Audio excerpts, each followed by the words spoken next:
कभी आपने सोचा है कि हमारी जिंदगी का कितना बड़ा हिस्सा, शायद 90% बस इस बात पर टिका होता है कि हम चीज़ों को देखते कैसे? हम अक्सर बाहर की दुनिया बदलने में लगे रहते हैं, लेकिन हजारों साल पहले वो लाओ त्सु कह गए थे, अगर आप अपने मन को सही कर लें तो बाकी का जीवन अपने आप व्यवस्थित हो जाएगा। सुनने में कितना सरल लगता है, पर करने में इसी गहरी बात को आज के ज़माने के लिए फिर से जिंदा किया है डॉक्टर वेन डायर ने। उनकी वो मशहूर किताब है ना, change your thoughts change your life. ये किताब लाओ त्सु के ताओ ते चिंग की जो प्राचीन बुद्धिमत्ता है, उसको हमारे आज के तनाव, भाग दौड़ और उलझनों के बीच एक राह दिखाने वाली रोशनी की तरह पेश करती है। आज हम जिस सामग्री पर बात कर रहे हैं वो असल में डायर इंटरप्रेट्स लाओ Tzu thoughts and peaceful living शीर्षक वाले कुछ अंश हैं।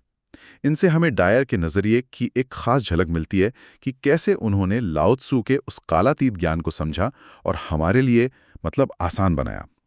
तो आज हमारी इस गहन चर्चा का मकसद साफ है, ये समझना कि कैसे सिर्फ अपनी सोच की दिशा बदलकर हम अपने जीवन में वास्तविक शांति और सकारात्मक बदलाव महसूस कर सकते हैं। क्या ये वाकई मुमकिन है? हाँ, बिल्कुल मुमकिन है। और वेन डायर इसे सिर्फ एक किताबी सिद्धांत की तरह नहीं देखते थे, जैसा आपने कहा। वो खुद एक बेहद प्रभावशाली प्रेरक वक्ता और दार्शनिक थे, और उन्होंने इस ज्ञान को आत्मसात करने के लिए एक बहुत ही असाधारण काम किया।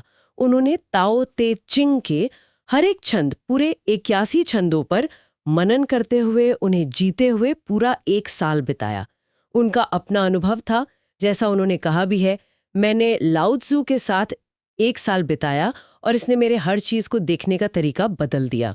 तो ये कोई अकादमिक रिसर्च नहीं थी, ये एक गहरा व्यक्तिगत रूपांतरण था। और डायर के काम की खासियत यही है कि उन्होंने इस प्राचीन चीनी दर्शन को, जो शायद कुछ लोगों को रहस्यमय या मुश्किल लगे, आज की हकीकत से जोड़ा है। आज जब हम तनाव, डर, भविष्य की चिंता और ख़ास तौर पे ये जो आजकल बहुत बढ़ गया है, हर बात पर ज़रूरत से ज़्यादा सोचना, ओवरथिंकिंग, उससे जूझ रहे हैं, डायर ने ताओ को एक व्यवहारिक गाइड की तरह पेश किया है। उन्होंने जटिल सूत्रों को रोजमर्रा की जिंदगी में लागू करने लायक तरीकों में ढाला। मुझे लगता है ये उनके काम का असली महत्व है। ये बात बहुत दिलचस्प है कि उन्होंने इसे जिया, सिर्फ पढ़ा नहीं। चलिए, इसी नजरिए से पहले मुख्य विचार को समझते हैं जो डायर उजागर करते हैं कि हमारी धारणा ही हमारी वास्तविकता है। यानी बाहर क्या हो रहा है, उससे ज्यादा जरूरी ये है कि हम उसे अपने अंदर कैसे देख रहे हैं, कैसे समझ रहे हैं। ये बात है ना। इसका वो क्लासिक उदाहरण है ट्रैफिक जाम वाला। सोचिए, सुबह का वक्त है, आप जाम में फंसे हैं।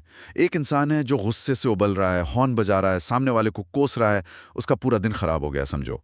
दूसरी तरफ उसी जाम में शायद पिछली ही गाड़ी में कोई और है जो शांत है, शायद कोई पॉडकास्ट सुन रहा है या बस बाहर देख रहा है या अपनी कॉफी पी रहा है। स्थिति दोनों के लिए एक ही है, गाड़ियां रेंग रही हैं, लेकिन एक के लिए वो अनुभव नर्क जैसा है, दूसरे के लिए शायद बस ठीक है, ऐसा होता है। तो डायर के हिसाब से हकीकत क्या है? ट्रैफिक जाम या हमारा उस जाम पर रिएक्शन? बिल्कुल सही।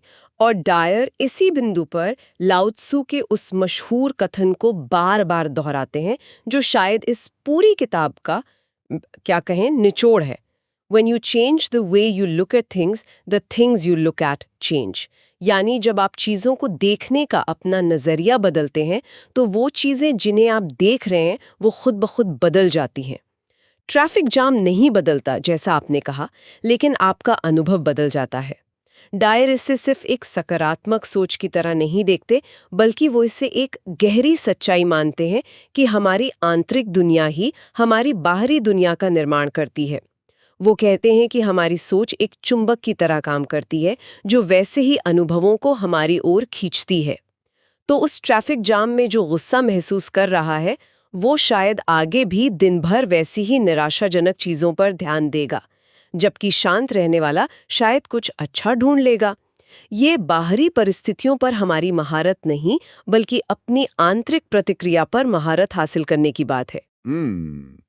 ये वाकई सोचने पर मजबूर करता है कि कंट्रोल असल में हमारे अंदर है, बाहर नहीं। अच्छा, इसी से जुड़ा हुआ एक और बड़ा कॉन्सेप्ट है ताओ ते चिंग का वू वे। वू वे इसे अक्सर सहज कर्म या बिना प्रयास के कर्म कहा जाता है। ये सुनने में बड़ा विरोधाभासी लगता है, खासकर आज की दुनिया में जहां हसल कल्चर का बोलबाला है। इसका सूत्र है do nothing and yet leave nothing undone. कुछ ना करें फिर भी कुछ भी अधूरा ना छोड़ें। डायर ने इसे आज के लिए कैसे समझाया? मुझे वो पानी का रूपक हमेशा बहुत शक्तिशाली लगा है इसे समझने के लिए। पानी कभी लड़ता नहीं, जोर नहीं लगाता, वो बस बहता है। लेकिन अपने निरंतर प्रवाह और कोमलता से वो सबसे कठोर चट्टानों को भी काट देता है। वो हमेशा नीचे की ओर बहता है, सबसे विनम्र जगह लेता है, लेकिन अंत में समुद्र तक पहुंच ही जाता है। क्या वू वे इसी तरह की शक्ति की बात करता है, जबरदस्ती करने के बजाय प्रवाह के साथ बहने की? हाँ, बिल्कुल। डायर इसी पानी के रूपक का इस्तेमाल करते हुए वू वेई को समझाते हैं। उनका कहना है कि वू वेई का मतलब आलस्य या निष्क्रियता बिल्कुल नहीं है। ये कर्मण्यता के खिलाफ नहीं है, बल्कि ये जबरदस्ती और अत्यधिक प्रयास के खिलाफ है। डायर ने अपने अनुभवों से ये पाया और वो इसे लिखते भी हैं कि जब हम किसी चीज को पाने के लिए बहुत ज्यादा तनाव लेते हैं, चिंता करते हैं, हर पल उसी के बारे में सोचते हैं, पूरी तरह हताश हो जाते हैं, जिसे वो ट्राइंग टू हार्ड कहते हैं, तो हम अनजाने में ही उस चीज को खुद से दूर धकेल रहे होते हैं। हमारी ये बेचैनी एक तरह की नकारात्मक ऊर्जा पैदा करती है। इसके विपरीत वू वेई का मतलब है कर्म करना, लेकिन एक शांत चित्त अवस्था से, सहजता से, बिना परिणाम से बुरी तरह चिपके हुए। आप अपना सर्वश्रेष्ठ प्रयास करते हैं और फिर उसे ब्रह्मांडीय प्रवाह या ताव पर छोड़ देते हैं। डायर इसे प्रयास रहित कर्म कहते हैं। आप काम कर रहे हैं, लेकिन आपके अंदर कोई संघर्ष, कोई खिंचाव नहीं है। आप नाव खे रहे हैं, लेकिन धारा के साथ, धारा के खिलाफ नहीं। और डायर के अनुसार जब हम इस अवस्था में होते हैं तो अक्सर चीजें ज्यादा आसानी से, ज्यादा जादुई तरीके से होने लगती हैं। परिस्थितियां खुद ब खुद अनुकूल होने लगती हैं। लेकिन यहाँ एक सवाल उठता है। आजकल की दुनिया तो बहुत प्रतिस्पर्धी है। अगर हम ज्यादा कोशिश नहीं करेंगे तो क्या पीछे नहीं रह जाएंगे? क्या डायर इस व्यावहारिक दुविधा पर कुछ कहते हैं? कहीं वू वे हमें दुनिया से अलग थलग तो नहीं कर देगा? ये बहुत वाजिब सवाल है और डायर इस बारीकी को समझते थे। वो ये नहीं कह रहे हैं कि लक्ष्य निर्धारित न करें या मेहनत न करें। उनका जोर इस बात पर है कि मेहनत और लक्ष्य प्राप्ति की प्रक्रिया तनावपूर्ण और दुखदायी न हो। वो वही का मतलब समर्पण है, हार मान लेना नहीं। आप अपना काम पूरी लगन से करते हैं, लेकिन इस समझ के साथ कि अंतिम परिणाम आपके अकेले के हाथ में नहीं है। डायर इसे अहंकार के नियंत्रण को छोड़ने की तरह देखते हैं। जब हम ज्यादा कोशिश करते हैं तो अक्सर उसके पीछे हमारा अहंकार होता है। मुझे ये हासिल करना ही है, मुझे सफल दिखना ही है। वो वे अहंकार को एक तरफ रखकर अपनी अंतरात्मा या सहज ज्ञान पर भरोसा करके कर्म करने की बात करता है। ये एक सूक्ष्म संतुलन है, कर्म करना पर बिना आंतरिक घर्षण के। और डायर मानते थे कि इस तरह से किया गया कर्म ज्यादा प्रभावी और टिकाऊ होता है। अहंकार, हाँ, ये शब्द हमें सीधे तीसरे मुख्य विचार पर ले आता है, अहंकार बनाम ताओ। डायर और लाओ त्जू के अनुसार हमारी ज्यादातर व्यक्तिगत और आपसी समस्याओं की जड़ में यही अहंकार बैठा है। अहंकार की आवाज कैसी होती है? मैं सही हूं, तुम गलत हो, मुझे ये चाहिए, मेरी बात मानो, देखो मैं कितना खास हूं। जबकि ताओ यानी प्रकृति का सहज प्रवाह या हमारी सच्ची आत्मा की आवाज कुछ और कहती है, सब जुड़े हुए हैं, चीजें जैसी हैं उन्हें स्वीकार करो, प्रवाह के साथ बहो, शांत रहो। डायर इस टकरार को कैसे सुलझाने की सलाह देते हैं? उनकी एक सलाह मुझे बहुत असरदार लगती है। Let go of your need to be right. सही होने की अपनी जरूरत को जाने दो। जरा सोचें, दिन भर में हम कितनी बहसों में, कितनी असहमतियों में सिर्फ इसलिए उलझे रहते हैं कि हमें अपनी बात सही साबित करनी होती है, चाहे वो घर पर हो, ऑफिस में हो या सोशल मीडिया पर। डायर कहते हैं कि जैसे ही आप ये तय करते हैं कि मुझे सही नहीं होना, मुझे शांत होना है, आधी लड़ाई तो वहीं खत्म हो जाती है। क्या ये इतना आसान है? कहने में आसान है पर करने में अभ्यास लगता है। लेकिन डायर इसे शांति पाने का सबसे सीधा रास्ता बताते हैं। वो पूछते हैं, बहस जीतकर आपको क्या मिलता है? क्षण भर का अहंकार का संतोष, लेकिन उसकी कीमत क्या होती है?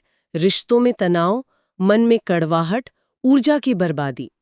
डायर याद दिलाते हैं कि लाओ त्जू के अनुसार सबसे बड़ा योद्धा वो है जो बिना लड़े जीतता है, और सही होने की जरूरत छोड़ देना बिना लड़े जीतने का एक तरीका है। इसका मतलब ये नहीं कि आप अपनी राय न रखें या अन्याय सहें, इसका मतलब है कि आप अपनी पहचान को, अपनी शांति को इस बात से न जोड़ें कि दूसरा आपकी बात मान रहा है या नहीं। आप अपनी बात शांति से रखते हैं और फिर परिणाम पर आसक्त नहीं होते। डायर के लिए शांति उस क्षणिक जीत से कहीं ज्यादा मूल्यवान है। ये आंतरिक संघर्ष को खत्म करने का अभ्यास है। जब अंदर शांति होती है तो बाहर की परिस्थितियां उतनी परेशान नहीं करती। सही होने की जरूरत छोड़ना, ये वाकई एक अभ्यास है। तो हमने धारणा, सहज कर्म और अहंकार पर बात की। अब सवाल यह है कि इस सब ज्ञान को, ताओ की इस समझ को हम अपनी रोजमर्रा की भागदौड़ भरी जिंदगी में उतारें कैसे? डायर ने ताओ ते चिंग के 81 छंदों से 81 पाठ निकाले। उनमें से कोई खास शिक्षा जो आज के समय में बहुत प्रासंगिक हो? बिल्कुल। डायर के निकाले गए 81 पाठों में से कई आज सीधे लागू होते हैं। एक जो मुझे खास तौर पर महत्वपूर्ण लगता है वो है live with less, do less, be more. यानी कम चीजों के साथ जियो, कम व्यर्थ की भागदौड़ करो और ज्यादा बनो, अपने असली स्वरूप में रहो। सोचिए आज हम किस दुनिया में जी रहे हैं। हर तरफ से संदेश आता है और ज्यादा पैसा कमाओ, ज्यादा चीजें खरीदो, ज्यादा हासिल करो, ज्यादा व्यस्त रहो। सोशल मीडिया पर हर कोई अपनी उपलब्धियां दिखा रहा है। इस ज्यादा की अंतहीन दौड़ में डायर का ये कहना कि कम के साथ जियो, कम करो, एक क्रांतिकारी विचार लगता है। उनका मतलब गरीबी में जीना नहीं था, बल्कि अनावश्यक चीजों और व्यर्थ की गतिविधियों से छुटकारा पाना था। उनका मानना था कि जब हम बाहरी चीजों को जमा करने और बाहरी कामों में उलझे रहने के बजाय अपनी ऊर्जा बचाते हैं तो हमें अपने भीतर झांकने का, अपने असली स्वरूप को पहचानने का, यानी अधिक बनने का मौका मिलता है। सच्ची सफलता उनके लिए बाहरी जमाखोरी नहीं बल्कि आंतरिक शांति और सादगी थी। ये कम करो, अधिक बनो वाली बात दिलचस्प है। क्या इसका मतलब है कि हमें कम महत्वाकांक्षी होना चाहिए? नहीं, डायर इसे महत्वाकांक्षा के खिलाफ नहीं देखते, बल्कि महत्वाकांक्षा की दिशा बदलने की बात करते हैं। बाहरी सफलता की अंधी दौड़ के बजाय आंतरिक विकास और शांति को अपनी महत्वाकांक्षा बनाने की बात करते हैं। वो ये भी कहते हैं कि जब आप सादगी अपनाते हैं, कम चीजों पर ध्यान केंद्रित करते हैं, तो आपकी ऊर्जा ज्यादा केंद्रित और प्रभावी हो जाती है। आप उन चीजों पर ध्यान दे पाते हैं जो वाकई मायने रखती हैं। तो ये कम करना असल में ज्यादा प्रभावी होना बन सकता है, लेकिन एक शांत और केंद्रित तरीके से। और इसी से जुड़ा एक और अहम पहलू है डायर के दर्शन का ऊर्जा का नियम। वो मानते थे, जैसा कि कई आध्यात्मिक परंपराएं सिखाती हैं, कि हमारे विचार और भावनाएं एक खास तरह की ऊर्जा विकृत करते हैं और ब्रह्मांड का नियम है कि समान ऊर्जा को आकर्षित करती है। Like attracts like. अगर हमारे मन में लगातार डर, चिंता, कमी या आलोचना के विचार चलते रहते हैं तो हम अनजाने में वैसी ही परिस्थितियां और लोगों को अपनी ओर खींचते हैं। डायरों को बदलना सिर्फ मूड ठीक करने का तरीका नहीं था, ये अपनी वास्तविकता को बदलने का एक तरह का विज्ञान था। ये ऊर्जा का नियम और आकर्षण का सिद्धांत, ये हमें 5वें मुख्य विचार की ओर ले जाता है, परिवर्तन और विश्वास। डायर ने अपनी जिंदगी के आखिरी सालों में इस पर बहुत जोर दिया। उनका एक बहुत गहरा कथन है जो उनके अपने रूपांतरण को दिखाता है। I am no longer driven by desire, I am drawn by spirit. मैं अब इच्छाओं यानी अहंकार की अंतहीन मांगों से प्रेरित नहीं होता, बल्कि मैं आत्मा या ताओ या जीवन के सहज प्रवाह से खिंचा चला आता हूं। ये एक ऐसी अवस्था लगती है जहां आप जीवन में चीजों का पीछा करना छोड़ देते हैं और भरोसा करते हैं कि जीवन आपको सही दिशा में ले जाएगा। क्या ये संभव है ऐसा करना? डायर के अनुसार न सिर्फ संभव है, बल्कि यही जीने का सबसे शांतिपूर्ण और प्रभावी तरीका है। ये प्रवाह पर विश्वास ताओवाद का सार है। इसका मतलब हाथ पर हाथ धरकर बैठना नहीं है, जैसा मैंने पहले कहा, बल्कि अपने कर्म करते हुए परिणाम को ईश्वर, ब्रह्मांड या जीवन के प्रभाव पर छोड़ देना है। ये समझना कि एक बड़ी शक्ति है जो हमसे ज्यादा जानती है कि हमारे लिए क्या सही है। जब हम हर चीज को नियंत्रित करने की कोशिश छोड़ देते हैं, अपने छोटे से अहंकार की योजनाओं को थोड़ा ढीला छोड़ते हैं, तो जीवन हमें उन रास्तों पर ले जा सकता है जिनकी हमने कल्पना भी नहीं की थी और जो शायद हमारे लिए ज्यादा बेहतर हों। जैसे पानी बिना किसी नक्शे के, बिना किसी चिंता के बस बहता जाता है और आखिरकार समुद्र में मिल जाता है। वैसे ही अगर हम ताओ पर, जीवन के सहज ज्ञान पर भरोसा करें तो हम भी अपनी मंजिल तक पहुंच सकते हैं, शायद ज्यादा सुकून और आनंद के साथ।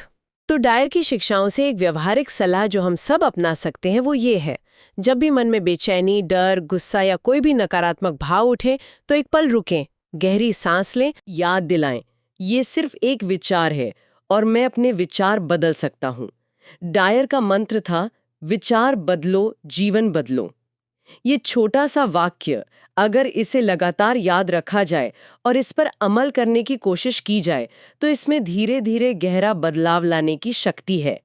ये हमें याद दिलाता है कि स्टीयरिंग व्हील अभी भी हमारे हाथ में है, कम से कम हमारे आंतरिक अनुभव का। तो आज हमने वेन डायर के नजरिए से लाओ त्सु के ज्ञान की गहराइयों में झांकने की कोशिश की, और जो बात बार बार उभर कर सामने आई वो यही है कि हमारी बाहरी दुनिया काफी हद तक हमारी आंतरिक दुनिया का प्रतिबिंब है।